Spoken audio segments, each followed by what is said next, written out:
आजकल नवरात्रे चल रहे हैं और सुबह उठ के पहला काम मेरा पूजा पाठ का ही हो जाता है। मेरे 9 दिन के पूरे फास्ट होते हैं और बच्चे भी व्रत रखते हैं ना, तो हम लोग 3 जने तो व्रत रहते हैं, लेकिन अमर का फास्ट नहीं होता है।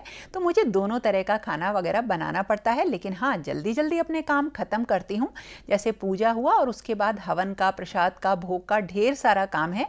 लेकिन हाँ, अच्छा भी लगता है क्योंकि इन सारी चीज़ों से घर में एक बहुत बढ़िया पॉजिटिविटी आती है। और एक अगर मैं बात करूँ अपनी, तो एक जो वाइफ होती है, माँ होती है, वो पूरे घर की सारी चीज़ों का एक सेंटर होती है, जिसके ऊपर अपनी फैमिली की पूरी जिम्मेदारी होती है। और हमारे हाथ में ही होता है कि किस तरह से हम अपनी फैमिली को संभाल के लेके चल सकते हैं। पूजा मेरी हो गई है और अब सबसे पहला काम है अपने लिए बढ़िया गर्मा गर्म चाय बनाना। तो आज के वीडियो में मैं आपके साथ शेयर करूंगी कुछ बहुत ही बढ़िया चीज़ें, जैसे खाने पीने में हम कौन सी चीज़ें बना सकते हैं आसानी से, जो सबके लिए बहुत ही हेल्दी भी रहेंगी, बढ़िया भी रहेंगी और खाने में टेस्टी भी रहेंगी। तो सबसे पहले जो मैं बना रही हूँ ना ब्रेकफास्ट में, उसमें बना रही हूँ साबूदाने के बहुत बढ़िया कटलेट, एक बिल्कुल अलग तरीके से। तो साबूदाने को बिल्कुल बारीक पीस लिया है थोड़ा सा, और उसके बाद बॉइल्ड आलू को भी इसी में मैंने कस लिया, थोड़ा सा नमक डाला और अच्छी तरीके से मैश करके मिक्स करेंगे। ध्यान रखेंगे कि साबूदाना पिसा हुआ केवल इतना हो कि वो अच्छे तरीके से आलू की ना बाइंडिंग कर सके, बस ये बंध जाए और एक बिल्कुल डो की तरह से बन जाए। ज्यादा साबूदाने का हम आटा नहीं लेंगे। अब हम बनाएंगे स्टफिंग। इसमें हमें कुछ भरना भी है ना इंटरेस्टिंग। तो इसके लिए जो कच्चा नारियल होता है ना, उसको कस लिया है, थोड़ी सी हरी मिर्च और भुनी हुई मूंगफली को कूट लिया है, और उसको भी हम इसी नारियल में मिक्स कर लेंगे। जो कसा हुआ नारियल है, थोड़ा सा नमक या आप इसमें पिसी हुई काली मिर्च भी डाल सकते हैं। तो ये स्टफिंग रेडी हो गई। अब भरना किस में है? इसके लिए जो हमने डो बनाया था ना साबूदाने का और आलू का, उसकी हम थोड़ी सी लोइयां लेंगे, उनको फ्लैट करेंगे और उसके अंदर इसे भर के एक शेप दे देंगे और बस फ्राई कर लेंगे और तैयार हो जाएंगे बहुत ही टेस्टी बढ़िया कटलेट। आप इन्हें एयर फ्राई भी कर सकते हैं अगर थोड़ा सा भी आपको ऑयल कम खाना है। तो इस तरह से मैंने ब्रेकफास्ट में तो इसको बना लिया। एक अच्छी चीज़ है, खाने में सबको बढ़िया लगती है। और इसी के साथ में हरी धनिए की चटनी भी बना लेती हूँ। तो आप व्रत में जो भी चीज़ खाएं, उसे ज़रूर दिमाग में बना के रखिए कि हमको क्या बनाना है। और अभी तो मैं आगे आपको और भी अच्छी अच्छी चीज़ें बनाना बताने वाली हूँ।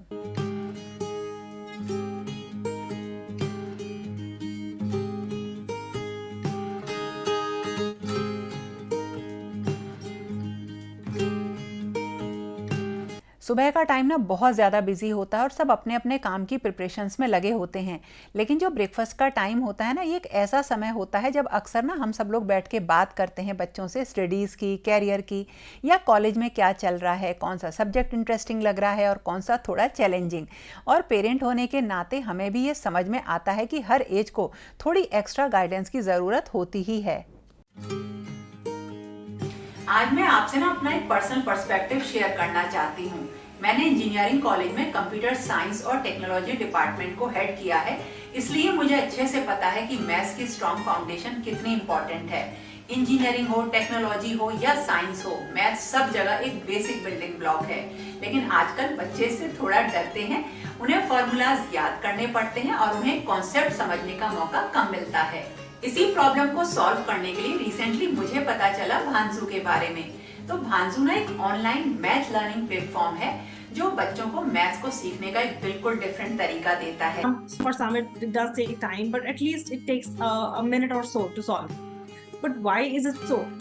और यहाँ मैथ्स को विजुअल लर्निंग, पजल्स और एक्टिविटीज के थ्रू सिखाया जाता है, ताकि बच्चे फॉर्मूलाज को केवल याद ही ना करें बल्कि उनके पीछे के लॉजिक को भी समझें। Yeah.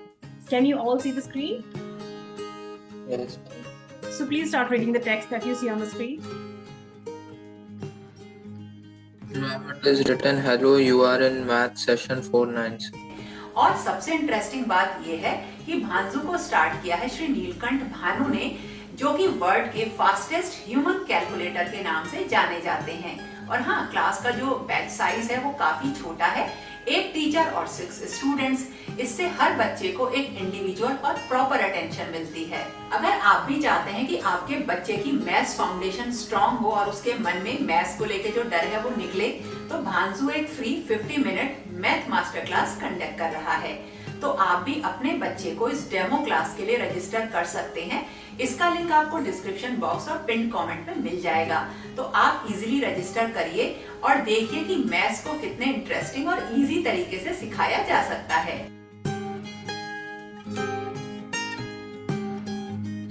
और इस तरह से मैं अपने लिए भी कुछ चीज़ें स्पेशल बनाती हूँ, क्योंकि मैं डाइट का बहुत ज़्यादा ध्यान रखती हूँ, मेरे लिए वो बहुत ज़्यादा ज़रूरी भी है। तो अपने लिए मैं कुछ शेक बना लेती हूँ, कभी भी जैसे बनाना शेक बना लेती हूँ, या कुछ जो अगर घर में जो भी फ्रूट्स होते हैं उनका शेक बना के मैं पी लेती हूँ। ओट्स वगैरह मैं व्रतों में नहीं लेती हूँ। या फिर एक और भी अच्छा चीज़ मैं आपको बनाना बताती हूँ, जो कि मखाने से बन जाता है और इसको हम सब लोग खा लेते हैं। तो इसके लिए थोड़े से मखाने लिए, इनको मैंने भूना नहीं है, थोड़े से काजू डाल लिए, केसर अगर आपके पास हो तो केसर भी डाल लीजिए, और इनको सोक करने के लिए दूध में रख दीजिए थोड़ी देर के लिए, करीब आधा एक घंटे के लिए रख दीजिए। और उसके बाद जब ये अच्छे से सोक हो जाते हैं तो इसको हमें पीस लेना है। और फिर आप जब इन्हें पीसेंगे ना, तो उससे पहले कुछ फ्रूट्स भी कट कर लीजिए, क्योंकि मैं इससे बनाने वाली हूँ बहुत ही बढ़िया फ्रूट क्रीम, जिसमें कि कुछ हम ऐसा स्पेशल नहीं डालेंगे। तो जो भी घर में फल थे उनको बारीक बारीक कट कर लिया, और सोक किए हुए मखाने काजू को मैंने अच्छी तरह से पीस लिया, और इसमें डाल दिया केला। अगर आप इसे शेक की तरह से पीना चाहते हैं तो इसमें थोड़ा दूध ज़्यादा कर लीजिए और शेक की तरीके से इसे पी लीजिए, या फिर थोड़ा सा मीठा डाल लीजिए, फ्रूट्स डाल लीजिए, अच्छे से मिक्स कर लीजिए, बढ़िया फ्रूट क्रीम रेडी हो जाएगी। है ना आसान सी चीज़।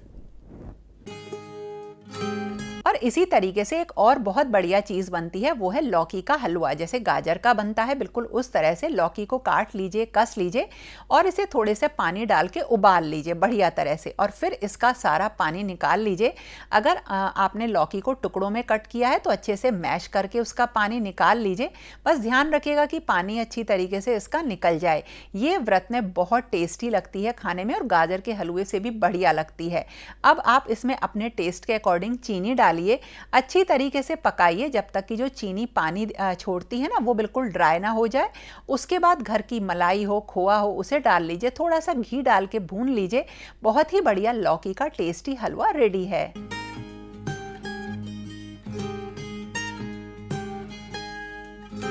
तो इस तरह से ये सारी चीज़ें बहुत आसानी से बन जाती हैं। और व्रत में हम क्या खाते हैं वो बिल्कुल इस चीज़ पर डिपेंड करता है कि हमने किस तरह से रखना इनको शुरू किया है। और मैं क्या करती हूँ, अपने लिए थोड़े से मखाने भून के रख लेती हूँ नमक डाल के, क्योंकि मुझे सेंधा नमक खाना मेरे लिए बहुत ज़रूरी हो जाता है, तो उसे भर के मैं अलग रखती हूँ। और कुछ तैयारी व्रत से पहले मैं कर ही लेती हूँ। ये तो छोटी सी चीज़ें हैं, जैसे मखाने भून के रख लिया, मूँगफली भून के रख ली, और साथ के साथ एक साफ़ सुथरी दही जमाना। तो मेरे पास ये कर्ड मेकर रहता है जो मेरे बहुत काम आता है। बस इसमें दूध डाल दिया मैंने, जैसे ही मतलब मैं बॉईल करती हूँ मॉर्निंग में, और थोड़ा सा इसमें जामन डाल के मैं जमने के लिए रख देती हूँ। तो दोनों टाइम मेरे पास बिल्कुल फ्रेश दही रहती है। हाँ, जब कभी भी कर्ड मेकर में आप दही मतलब जमाते हैं तो जमने के बाद उसे फ्रिज में 2-3 घंटे के लिए ज़रूर रखिए।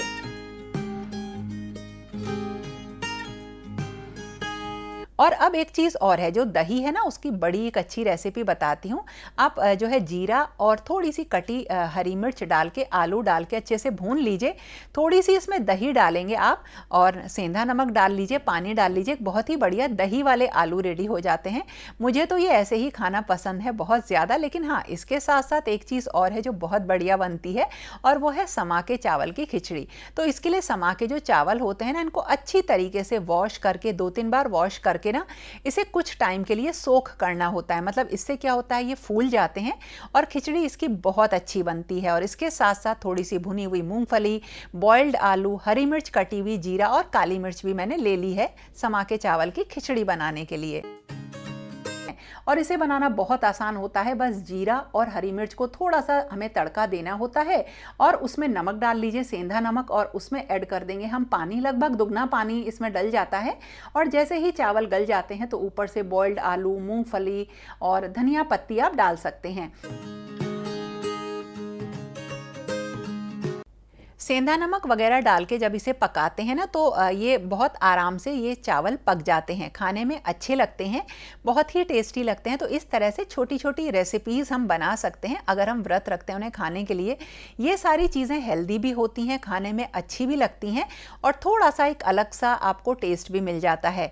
तो व्रत आपने किस तरह से रखे हैं वो इस चीज़ पर डिपेंड भी करता है। तो तैयार हो गई बहुत ही बढ़िया समा के चावल की खिचड़ी। और हाँ, आज मैंने जो भोग लगाया था देवी जी को उसमें मैंने पनीर का कलाकंद बनाया था, बहुत ही टेस्टी बनता है और उसमें मैंने थोड़ी सी गाजर भी डाली थी। कलाकंद बनाने के लिए हमने एक पैन लिया और इसमें हमने कोई भी ऑयल वगैरह नहीं डाला है। हम इसमें ऐड करेंगे मिल्क पाउडर और मैंने मिल्क पाउडर लिया है करीब 4 से 5 बड़े चम्मच, मतलब ये मैंने स्टार्टिंग में ले लिया है। हल्का सा इसको चलाएंगे और ये ध्यान रखिएगा कोई भी घी हमने इसमें नहीं डाला है। और फिर हम पूरा 1 टिन मिल्क मेड का इसमें ऐड कर देंगे और इसे लगातार चलाते रहेंगे। जैसे जैसे हम इसे चलाएंगे ना ये थोड़ा सा पतला होता जाएगा शुरुआत में और फिर ये लगातार गाढ़ा होगा। तो मिल्क मेड और जब ये मिल्क पाउडर अच्छी तरीके से मिक्स हो जाएंगे तो उसके बाद जो हमारा पनीर है ना वो हम इसमें ऐड कर देंगे। तो ये करीब आधा किलो यानी 500 ग्राम्स पनीर है। तो जो मैंने आपको बताया है मेजरमेंट उसके अकॉर्डिंग इसे कम या ज़्यादा कर सकते हैं। और जब इसे आप लगातार चलाएंगे ना तो ये बिल्कुल पतला सा रहेगा। तो आपको लगेगा कि कलाकंद कैसे जमेगा, लेकिन लगातार इसको चलाते रहिए, ये धीरे धीरे काफ़ी गाढ़ा हो जाता है। जो भी सीजनल जैसे आपके पास अभी गाजर है तो गाजर इसमें डाल सकते हैं, अगर नहीं है तो कोई दिक्कत नहीं है। अगर आपको ये थोड़ा पतला लगे तो इसमें मिल्क पाउडर थोड़ा और ऐड कर दीजिए और इस तरह से चलाते रहिए। इसकी कंसिस्टेंसी बिल्कुल गाढ़ी हो जाएगी और उसके बाद हम इसको जमाने के लिए रख देंगे एक ट्रे में या किसी भी बर्तन में। उसके लिए हम उस बर्तन में थोड़ा सा ऑयल लगाएंगे और जब ये हल्का सा ठंडा हो जाएगा ना तब डालेंगे। हाँ, इसमें इलायची पाउडर भी हमें ऐड करना है। और देखिए ये कितना गाढ़ा हो गया है। 2 से 3 घंटे इसको रख दीजिए फ्रिज में, बिल्कुल बढ़िया तरह से ये जम जाएगा।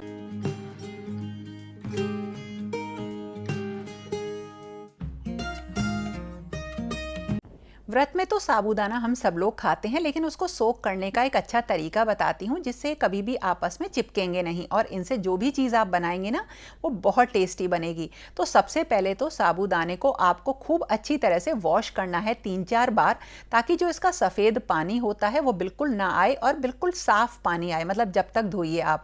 तो 4-5 बार जब आप इसे वॉश कर लेंगे तो ये बिल्कुल क्लीन हो जाते हैं। और उसके बाद हम इनको एक कोई बड़ी परात लेके या कोई बड़ी ट्रे लेके उसमें बिछा देते हैं। तो देखिए ये इस तरह से बिल्कुल साफ पानी हो गया है। अब हम क्या करेंगे, इसको अब हम निकाल देंगे इसमें से सारा पानी और एक परात में इस तरह से हमने बिल्कुल फैला दिया और इसके ऊपर हम पानी के ना खूब अच्छे से छींटे डालेंगे। मतलब छींटे का मतलब है कि इतना पानी हो कि नीचे इसके जो तला होता है उसमें थोड़ा सा पानी रहे और ये बिल्कुल गीले रहें, सोक्ड रहें, बस इतना पानी, बहुत ज़्यादा पानी इसमें नहीं डालना है। और ऐसे थोड़ी थोड़ी देर बाद हम इसमें पानी के छींटे देते रहेंगे। देखिए इतना पानी है इसमें कि जब हमने परात को टेढ़ा किया तो नीचे पानी आ गया, यानी नीचे वाली लेयर में पानी है। इस तरह से इसको 4-5 घंटे रखिए। उसके बाद इसमें सारा पानी अपने आप सूख जाता है, नहीं सूखे तो आप पानी निकाल दीजिए, छान के इसको रख लीजिए। आप जो है 1 हफ्ते तक ये बिल्कुल फ्रिज में ख़राब नहीं होते हैं और इनसे आप अलग अलग तरीके की रेसिपीज़ बना सकते हैं। जैसे चलिए अब बनाते हैं साबूदाने की खिली खिली खिचड़ी। थोड़े से घी में हमने ली है मूंगफली और उसको हल्का सा रोस्ट कर लिया है, इतना कि वो अच्छे से मतलब पक जाए।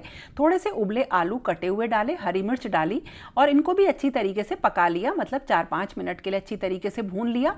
सेंधा नमक डाला, थोड़ी सी डाली इसमें काली मिर्च और जो भी आप व्रत में खाते हो वो डाल लीजिए। हरा धनिया इसमें डाल लिया है।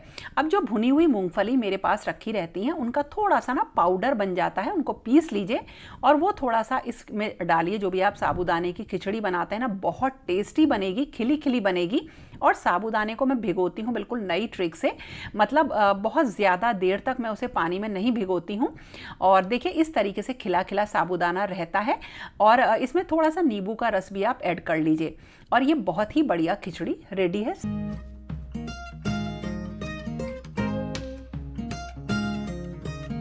और व्रत में अगर आप कोई रेसिपी बनाते हैं तो थोड़ी सी मूंगफली भून के उनका पाउडर बना के ज़रूर रखिए, और इसी तरह से जो समा के चावल होते हैं उनको भी भून के हल्का सा पीस के रखिए, बहुत रेसिपीज़ में काम आते हैं। दूसरा, जब मैं बिना व्रत का खाना बनाती हूँ ना, तो मैं अपनी गैस को अलग कर देती हूँ और एक इंडक्शन अपना अलग रख लेती हूँ, उस पर व्रत का खाना बनता है। इससे दोनों चीज़ें सेफ रहती हैं। अब जैसे देखिए, मैंने मूंगफली को भून लिया था और समा के चावल को भून लिया था, तो इनको क्या करूँगी, अब मैं पीस लूँगी और जो भी रेसिपी मैं बनाऊँगी उसमें इनको डालूँगी। उससे क्या होता है, टेस्ट भी बढ़ जाता है और अलग से कोई भी बाइंडिंग के लिए कोई भी चीज़ डालने की ज़रूरत नहीं पड़ती है। तो मूंगफली और समा के चावल को पीस के रखिए और अलग अलग रेसिपीज़ में इनको ट्राई करिए। और इस तरह से पूरा दिन जो है वो माता रानी की सेवा में और अपनी फैमिली का ध्यान रखने में बीत जाता है। देखिए, हमारी जो प्रायोरिटीज़ होती हैं वो हमें खुद बनानी होती हैं और हर घर के लिए अलग होती हैं, लेकिन जो हमारे बच्चे हैं उनके भविष्य को देखना, उनको एक सही करियर काउंसलिंग देना और हमेशा ध्यान रखना कि उनके सामने क्या क्या चैलेंजेस आ रहे हैं, वो हर घर में सेम होता है। तो इस तरह से हम भी अपनी फैमिली को आगे बढ़ा सकते हैं बहुत छोटे छोटे एफर्ट से। तो देखिए, मैंने अब शाम को मतलब जो थोड़ी सी मेरे पास समरानी कप होते हैं वो मैं जला देती हूँ। तो दोस्तों, ये था मेरा आज का वीडियो। कैसा लगा ज़रूर बताना, और पसंद आए तो लाइक कमेंट शेयर करना बिल्कुल मत भूलना। तो फिर मिलेंगे एक नए और इंटरेस्टिंग वीडियो के साथ। तब तक के लिए okay friends, thank you and bye bye.